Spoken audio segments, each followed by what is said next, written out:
नमस्कार दोस्तों। जर्मनी के तानाशाह हिटलर का एक प्रचार मंत्री था, propaganda minister, doctor Goebbels. Doctor Goebbels की एक थ्योरी थी, झूठ को इतनी बार बोलो कि सच लगने लग जाए। आज न इस दुनिया में हिटलर है, न डॉक्टर गोबल्स है, लेकिन डॉक्टर गोबल्स की थ्योरी पर अमल दुनिया भर के तमाम राजनीतिक दल, उसके आईटी सेल और नेता करते हैं।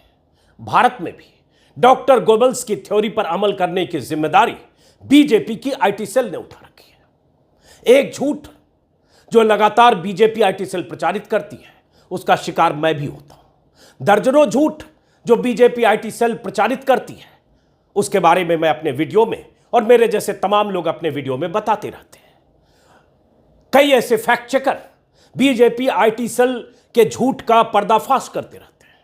एक झूठ जिसका जिक्र किया, जो मेरे बारे में है, जो हर रोज ट्विटर पर आता है, मेरा पीछा करता है, और बीजेपी के नेता, स्थानीय नेता, जिले जिले में जो काम करते हैं वो नेता, या बीजेपी के जो बाकी संगठन है, या हिंदुत्ववादी जो बाकी संगठन है, उससे जुड़े लोग, मोदी योगी भक्त, अमित शाह के भक्त, खुद को कट्टर सनातनी कहने वाले लोग, ऐसे लोग ट्विटर पर एक फर्जी ट्वीट के स्क्रीनशॉट का सहारा लेकर मेरा पीछा करते हैं और डॉक्टर गोबल्स की थ्योरी को सही साबित करते हैं। स्क्रीन पर आप देख पा रहे हैं, एक ट्वीट है, नाम मेरा ही है, अजीत अंजुम। तस्वीर मेरी वैसी लगी है जो मेरे ट्विटर टाइमलाइन पर है, और ये ट्वीट 31 जनवरी 2022 से सर्कुलेशन में है, लेकिन सर्कुलेशन में है मार्च 2022 के बाद से। ट्वीट क्या है? कहा यह गया कि मैंने ये लिखा था 31 जनवरी। क्या है? अगर 2022 के चुनाव में उत्तर प्रदेश में योगी फिर से जीत गए तो मैं पत्रकारिता छोड़कर दिल्ली की बल्ली महाराज है, गलत इन्होंने लिखा है, मैं चिकन पकौड़े की दुकान खोल लूंगा। अब ये वो ट्वीट है जो ना तो मैंने किया, न तो ऐसा मैं कभी लिख सकता हूं, न तो पूरे यूपी चुनाव के दौरान जितने भी वीडियो मैंने बनाए, 100-150 जितने भी होंगे 6-7 महीनों के दौरान, किसी भी वीडियो में एक शब्द बीजेपी हार रही है इसका कहीं जिक्र नहीं है, क्योंकि मुझे अंदाजा था, मैं देख पा रहा था कि बीजेपी जीत रही है। और अगर होता तब भी मैं ऐसे ट्वीट्स नहीं करता। लेकिन ये ट्वीट हर रोज मेरे ट्विटर टाइमलाइन पर, मैं कुछ भी लिखूं, फूल पौधे की तस्वीर लगाऊं तो, कोई वीडियो डालूं तो, ये ट्वीट मेरा पीछा करता है।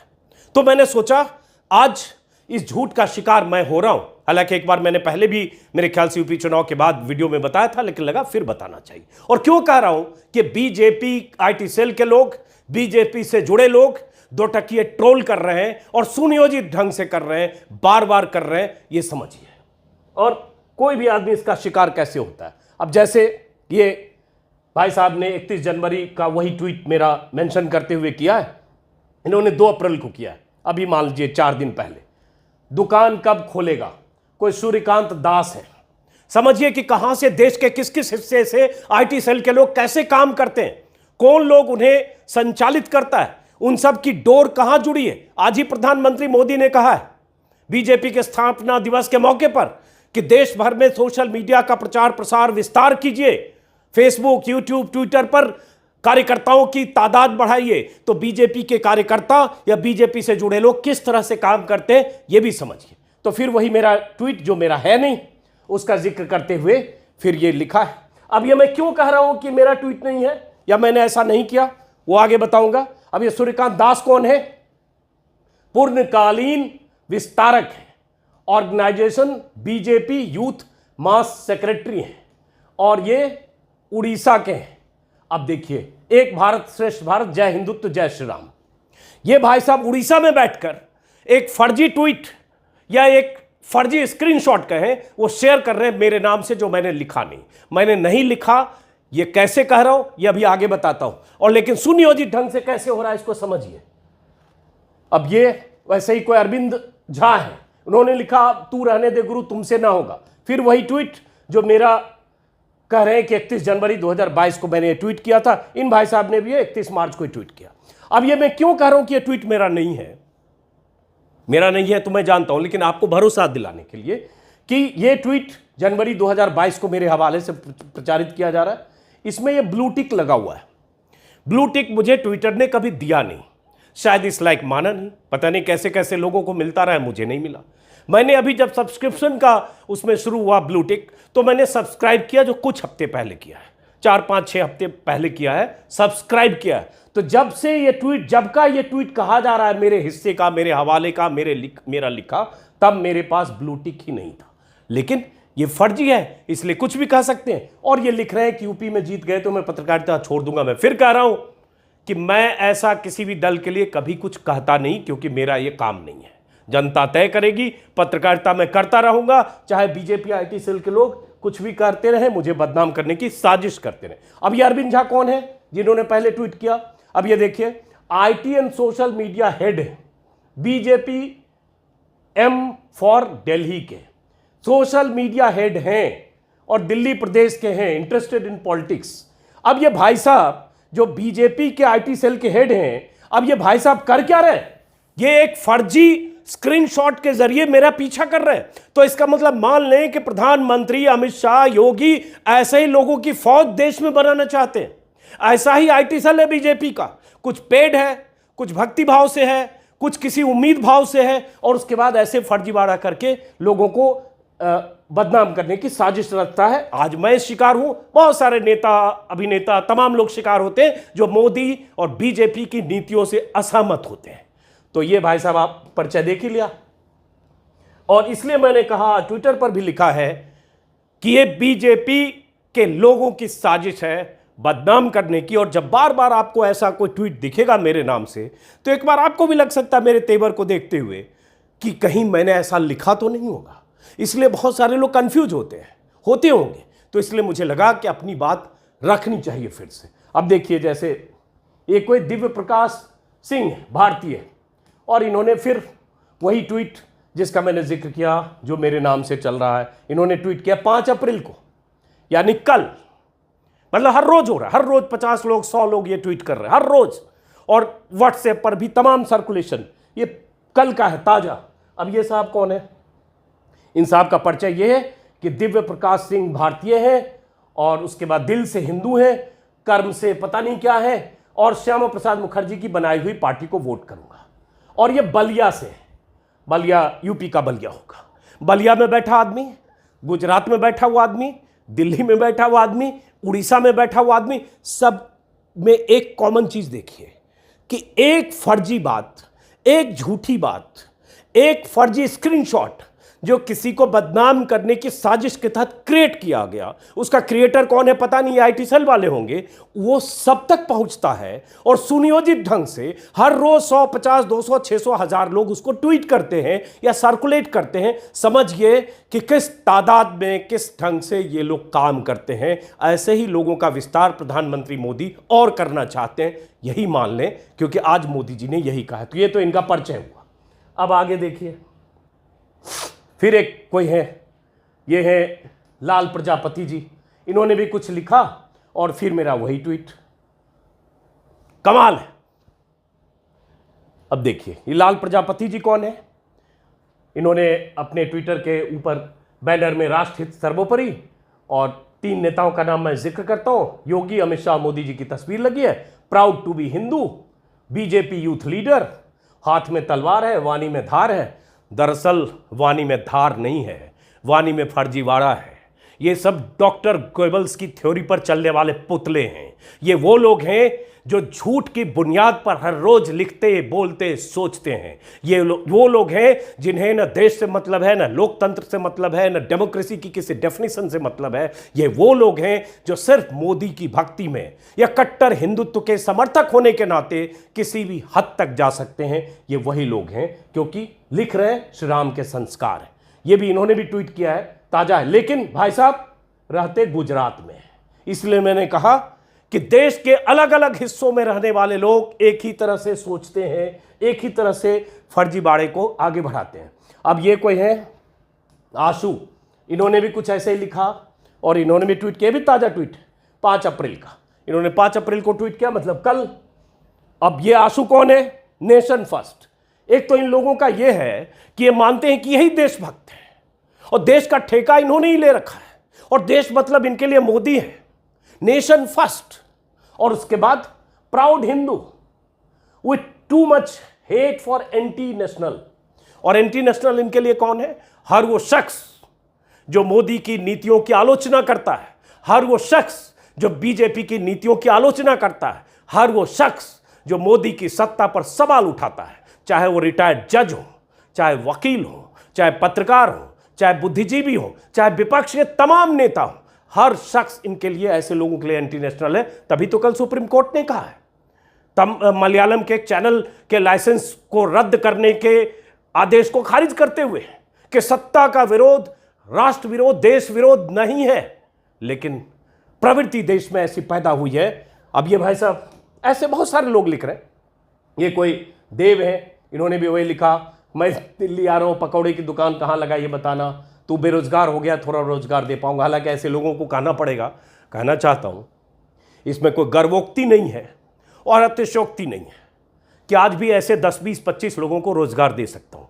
आपकी ताकत से, आपकी हौसला अफजाई से, आपके देखने से यूट्यूब इतना कुछ मुझे देता है कि 2, 4, 10, 15 लोगों को रोजगार दे सकता हूं। 4, 5, 6 लोगों की टीम भी हमारे साथ है। लेकिन चलिए, ये तो बेरोजगार लोगों की जमात है जो 2, 4 रुपए के लिए ट्विटर पर ट्रोलिंग करते हैं। 2, 4 रुपए उनको मिलते होंगे प्रति ट्वीट, या भक्ति भाव में कुछ पाने की उम्मीद। ये देव कौन है? देशी बंदा, सबसे पहले कट्टर सनातनी।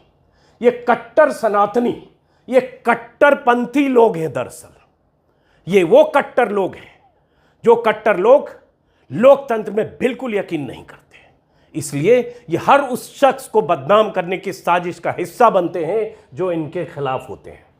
अब उसके बाद कोई राष्ट्रभक्त है जो क्या हुआ तेरा वादा, इन्होंने भी लिखा है 6 अप्रैल, ये तो आज का ही ट्वीट, ताजा ट्वीट, इन्होंने भी यही लिखा है। ऐसे बहुत सारे लोग हैं, अब इनका भी परिचय देखेंगे तो इसी तरह का निकलेगा। कोई कमलेश वंसल है, दुकान कब खोल रहे हो लिख रहे हैं। कोई पकौड़े की दुकान बता दो नीतीश भारद्वाज हैं, इन्होंने भी 5 अप्रैल को लिखा है। मतलब ये जो अभी ट्वीट्स दिखा रहा हूं कल और आज के ट्वीट्स, मतलब ताजा। कोई हिमांशु चौहान है, इन्होंने भी लिखा है 5 अप्रैल को, मतलब कल लिखा है, आज 6 तारीख को मैं आपको दिखा रहा हूं, देखते जाइए। ये कोई लालाजी पुरेंदर गोयल हैं, इन्होंने लिखा 6 अप्रैल को, मतलब आज सुबह 9:16 पर, वही जो मैंने ट्वीट किया नहीं, जो कभी मैंने लिखा नहीं। लेकिन ये सब डॉक्टर गोयबल्स की थ्योरी पर चलने वाले लोग हैं। झूठ बोलो, झूठ बोलो, झूठ बोलो और झूठ बोलो। मोदी जी का एक वीडियो है, वो वीडियो ऐसे मोदी जी ने बनाया था या बनाया नहीं था, अपने भाषण में वो बोला होगा विपक्ष के लिए, लेकिन मोदी जी का वो बयान मोदी जी के समर्थकों पर हूबहू लागू होता है। मैं चाहता हूं बीच में वो वीडियो भी प्ले कर देता हूं। झूठ बोलो, झूठ बोलो, खूब बोलो, झूठ बोलो। सुनिए जरा। झूठ बोलो, बार बार झूठ बोलो, जो भी बोल सकते हैं सब झूठ बोलो, जहां भी बोल सकते हैं झूठ बोलो, जितनी बार बोल सकते हैं झूठ बोलो, किसी भी विषय पर बोलो तो सिर्फ और सिर्फ झूठ बोलो। एक ही काम, झूठ बोलो, झूठ बोलो, झूठ बोलो, बार बार बोलो, बार बार बोलो, बार बार बोलो, हर जगह पे बोलो और जोर जोर से। तो सुन लिया आपने मोदी जी को, और यही झूठ बोलो, झूठ बोलो, झूठ बोलो जो मोदी जी अपने भाषण में विपक्ष के लिए कह रहे हैं, दरअसल बीजेपी से जुड़े हजारों लोग, हजारों कार्यकर्ता, लाखों हो सकते हैं, व्हाट्सएप पर, ट्विटर पर, फेसबुक पर, यूट्यूब पर मौजूद हैं। उसमें हर स्तर के नेता हैं। वो झूठ बोलो, झूठ बोलो, झूठ बोलो की नीति पर अमल करते हैं, और उन्हीं में से ये वो तमाम लोग हैं जो मेरा पीछा कर रहे हैं। बहरहाल उसके बाद फिर वैसे ही कोई है डॉक्टर मिश्रा, इन्होंने भी आज ही लिखा है शायद, हाँ, इनका भी 6 अप्रैल आज का ट्वीट 9:16 पर, चिकन पकौड़े की दुकान कब खोलेंगे बताइए। ये कोई और है बलजीत कसाना, इन्होंने भी आज ही किया है 6 अप्रैल को 9:16 पर। उसके बाद एक नया आइटम दिखा मुझे। ये नया आइटम ये है कि मैं ट्विटर पर घोषणा करता हूं कि अगर गुजरात में भाजपा सरकार फिर से आ गई तो वापस अपने गिरे जिले बिहार के बेगूसराय चला जाऊंगा और झींगा मछली बेचूंगा। अब बताइए, अभी तक तो बल्ली मारान में क्या पकौड़े की दुकान खुलवा रहे थे, अब ये झींगा मछली की बात करने आ गए। और वैसे ही ये है, और ये ट्वीट कब का है मेरा, 24 अगस्त 2022 का है। समझिए ज़रा, मतलब मैं यही ट्वीट करता रहता हूँ। क्या मूर्खों की जमात है। ऐसे बहुत सारे ट्वीट भरे पड़े हैं। और पहली बात कि मैं हाँ बेगूसराय का रहने वाला ज़रूर हूँ। दूसरी बात कि मैं ऐसी तमाम तरह की साजिशें या ऐसी तमाम तरह की कोशिशें जो मुझे मेरी छवि खराब करने के लिए या बदनाम करने के लिए की जाती है, उससे मैं ज़रा भी चिंतित नहीं होता हूँ, ज़रा भी परवाह नहीं करता हूँ। इस वीडियो को बनाने का मकसद सिर्फ इतना था ताकि ऐसे बहुत सारे लोग आप में से जो मेरे शुभचिंतक होंगे, उन्हें लग सकता है कि क्या अजीत अंजुम ने ऐसा कुछ लिखा बोला क्या, इसलिए मैं ये वीडियो आपके लिए बना रहा हूँ। मुझे पता है कि वो जो ट्रोल हैं, बीजेपी के जो टुटपुंजिए ट्रोल्स हैं, आईटी सेल के जो छर्रे हैं, दो टकिए ट्रोल हैं, वो यही करते रहेंगे। वो जानकर भी करेंगे क्योंकि वो जानकर कर रहे हैं। रही बात इस तरह के ऐलान की कि यूपी चुनाव में योगी हार जाएंगे तो ये होगा, गुजरात में बीजेपी हार जाएगी तो ये होगा, मैंने तब भी कहा, अब भी कह रहा हूँ, मैं इस तरह के ऐलान करता नहीं। आकलन के आधार पर गुजरात में मैंने ज़रूर कहा था चुनाव दूसरे दौर के पहले कि बीजेपी क्लियर कट जीत रही है। गुजरात में मैंने कहा था आम आदमी पार्टी सिंगल डिजिट, कांग्रेस बहुत नीचे, ये भी मैंने कहा था। तब भी मुझे ट्रोल किया गया, तब दूसरे किस्म के लोग ट्रोल कर रहे थे कि गुजरात में बीजेपी हार रही है, बीजेपी को जिता रहे हैं।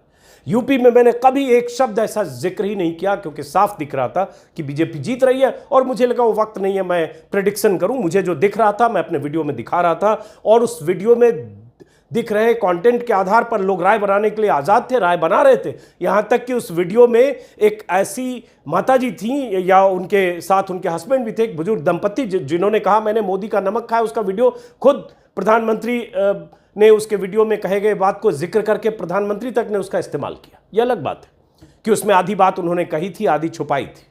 लेकिन मेरा काम एक पत्रकार के नाते यही है कि जो मुझे दिखेगा वही बताऊंगा। मैं कोई सुपारी जर्नलिज्म नहीं करता हूं जैसे आज की तारीख में बहुत सारे लोग करते हैं, जैसे आज की तारीख में 90% मोदी भक्त मीडिया करता है, ये सब आपको पता होगा।